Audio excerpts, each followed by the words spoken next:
ये बेसिकली एक धर्म युद्ध है। लक्ष्मण यादव ये सब घटना है, संकेत है ये सब। और इस तरह से सैकड़ों टीचर्स निकाले गए हैं यहाँ से। ऋतु का मसला सामने ही है, बहुत सारे SC ST के टीचर्स हैं, उनको प्रमोशन रोके हुए हैं। तो ये तमाम मसला है, ये सीधा और सीधा धर्म युद्ध है कि यूनिवर्सिटी में आडंबर पाखंड पढ़ाया जाएगा कि यूनिवर्सिटी में साइंटिफिक नॉलेज दिया जाएगा। ये धर्म युद्ध है, संविधान एक तरफ है और RSS एक तरफ है।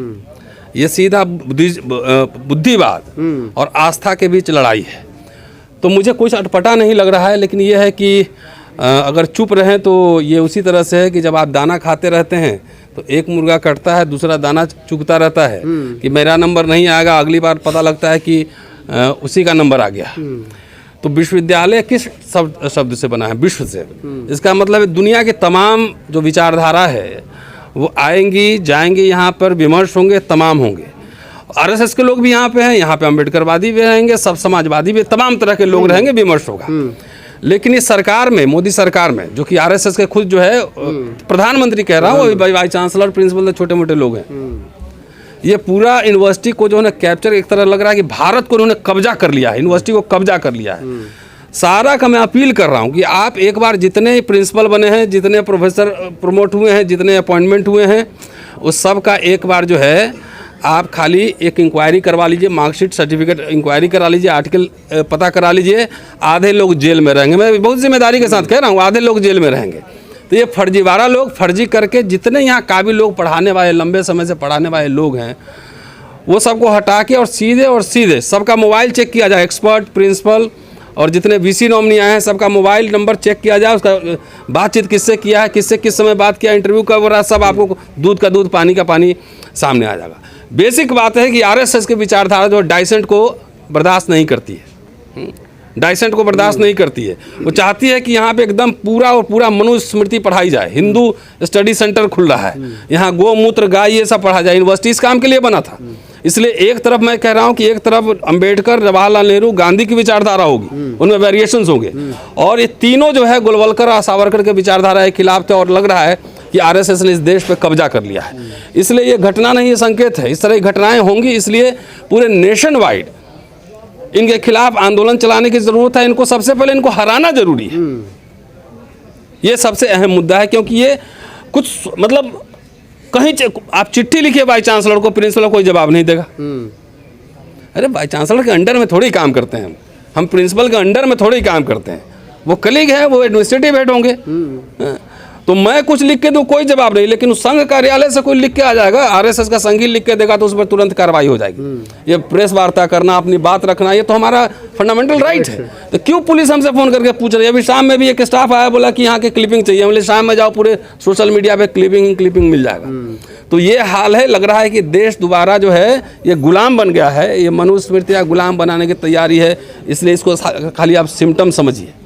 ये एक इंडिविजुअल रतन लाल और सूरज मंडल और इसकी लक्ष्मण की लड़ाई नहीं है, ये लड़ाई पूरे आने वाली जनरेशन की है। अभी जो तमाम शिक्षक यहाँ हैं और डॉक्टर रतन लाल जी के यहाँ उपस्थित हैं, मैं दो अपील एक तो तमाम राजनीतिक दलों से करना चाहूँगा जो शोषित समाज के हित साधते हैं, खुद को दलित, पिछड़े और आदिवासी और अल्पसंख्यक के हितैषी कहते हैं, वो इस तरह के घटना पर अपने अपने पार्टी में रिपोर्ट दें और अगर संभव हो तो हस्तक्षेप करें।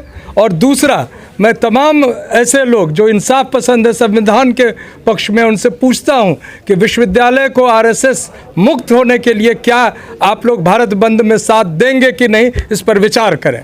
देखिए, इसको इस तरीके से देखिए कि ये 2024 का एक सेमीफाइनल था जिसमें लोगों ने एक तरीके से अपने आप को एक्सप्रेस किया है, लेकिन फिर भी नतीजे बहुत डिसअपॉइंटिंग है अंत में। लेकिन यही कह सकते हैं कि भाई जनता का जो निर्णय है वो सर माथे पर है।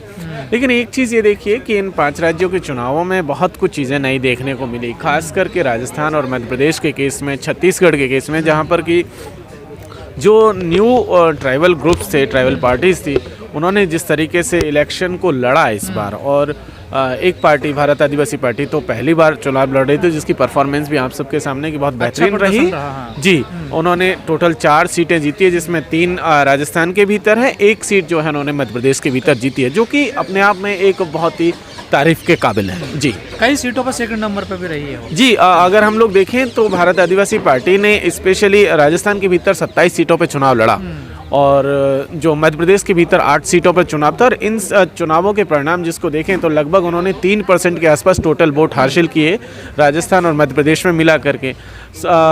इसमें एक चीज़ जो देखने को मिली कि 4 सीटें जहां जीती उसके साथ साथ 5 से 6 सीटें ऐसी थी जहां उन्होंने सेकंड किया, 12 सीटें ऐसी जहां उन्होंने थर्ड किया और 4 डिस्ट्रिक्ट जो खास करके राजस्थान के जिसमें डूंगरपुर, बांसवाड़ा, प्रतापगढ़ और उदयपुर है, यहाँ पर लगभग उन्होंने 30% के आसपास में वोट जो है परसेंटेज हासिल किया। क्या गलती रही इन चुनावों में? 3 राज्य बड़े बुरे हारे हैं। देखिए, कांग्रेस की गलतियां तो कांग्रेस वाले ज़्यादा बेहतर तरीके से बता पाएंगे, लेकिन अगर हम लोग एक आम नागरिक की हैसियत से देखें तो पता चलेगा कि कांग्रेस ने जिस तरीके से चुनाव में तमाम तरीके की गलतियां की, खास करके जो पॉपुलर सेंटीमेंट्स थे उन सेंटीमेंट्स को एकदम इग्नोर किया।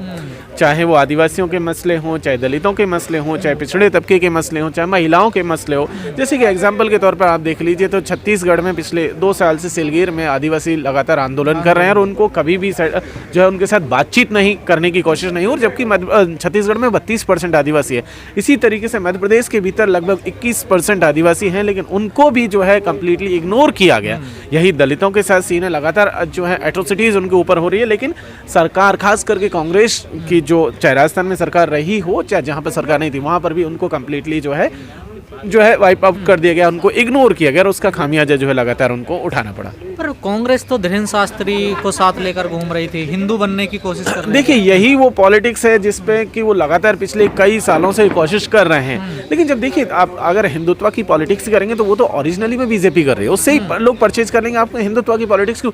आपको मुद्दों की राजनीति करनी थी, इश्यूज पर बात करनी थी। बहुत सारे इश्यूज इस देश में हैं, चाहे आपको बेरोजगारी का मसला हो, चाहे महंगाई का मसला हो, चाहे और तमाम तरीके के इश्यूज जो हैं जो सड़क पर हैं या फिर एजुकेशन का मसला, तमाम मसले थे, लेकिन उन सबको इग्नोर कर दिया गया और उसी का खामियाजा के भीतर जब कर रही है तो उससे आप अंदाजा लगा सकते हैं वो छोटी पार्टी नहीं है, उस इलाके में वो बड़ी है। उस इलाके को साथ ना लाना कहीं ओवर कॉन्फिडेंस था। बिल्कुल वो है, वो ओवर कॉन्फिडेंस कह लीजिए, आपका जो है जो पूरा का पूरा ये कह लीजिए कि एक तरीके से उनको तवज्जो नहीं देने का एक मामला है, इंक्लूसिव नहीं होने का जो मामला। जब इंडिया गठबंधन बना था तो ये तय किया गया था कि सब लोग एक साथ आकर के बीजेपी और आरएसएस की पॉलिसीज का मुकाबला करेंगे, लेकिन वैसा नहीं हुआ, जबकि होना चाहिए था। लोगों की डिमांड थी, ये पॉपुलर सेंटीमेंट था कि सब लोग एक साथ आकर के लड़ेंगे तो इस रिजीम का मुकाबला कर सकते हैं, लेकिन कांग्रेस ने उस इनिशिएटिव्स को पॉजिटिवली नहीं लिया और उसको का भी एक मुद्दा सामने आता है। देखिए, ईवीएम को लेकर के पिछले पूरे लगभग 1 दशक भर हो चुका है, तब से ये मुद्दा चल रहा है। उसमें कई बार कहते हैं कि जी इस बार जब रिजल्ट उनके फेवर में आते तो कहते हैं जी सब ठीक है, जब रिजल्ट उनके खिलाफ आते तो मामला जो है कहते हैं कि जो ठीक नहीं है। तो इसलिए ईवीएम पे कुछ कहना अभी तब तक मुनासिब अब नहीं होगा जब तक कि पार्लियामेंट के भीतर इस मसले पे तमाम पार्टियां आकर के स्टैंड ना लें। तमाम प्रोफेसर्स की से बातचीत की और बातचीत करने के बाद में एक बात तो तय है कि कहीं ना कहीं जिस प्रकार से SC, ST, OBC और माइनॉरिटी के प्रोफेसर्स को टारगेट किया जा रहा है, उनको निशाना बनाया जा रहा है, ये तो तय है कि कहीं ना कहीं यूनिवर्सिटी को मनुस्मृति और RSS के सारे पर चलाने की कोशिश की जा रही है।